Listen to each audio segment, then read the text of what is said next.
Just kind of back us up here. They made this announcement a couple of years ago that they were going to build this campus, transfer some employees from California. We're learning today that that's on hold. Right. This was a big investment. They'd actually gotten a lot of tax credits from the state to do the move. They were moving basically all of the brain trust from their theme park and consumer products business down there, but a very unpopular move internally. A lot of folks didn't want to make the move from California to Florida. In fact, it sort of fanned the flames of this sort of company internal uproar we saw last year around the schools bill in Florida, because a lot of people thought the culture wars there were just not going in a direction that they wanted to live in the state. Give us an update, too, on kind of where we stand with this fight between DeSantis and Disney. The last I heard, at least based on your reporting, was that Disney had effectively sued the state of Florida over some of the legislation and regulatory changes that they had made.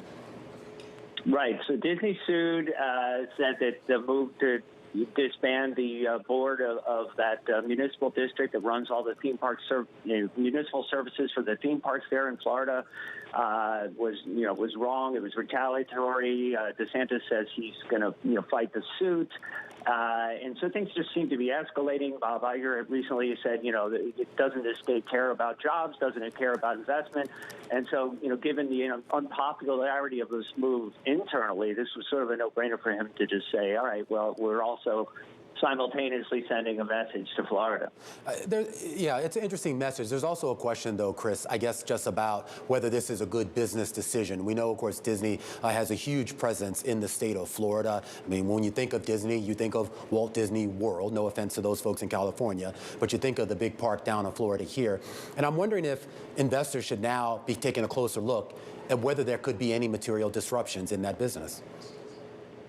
It's a possibility. I mean, this move in particular, ironically, a lot of employees didn't like it because they thought it was all about cost savings. Florida, a little bit cheaper place to do business, and thought it was sort of a backdoor way of getting rid of some employees.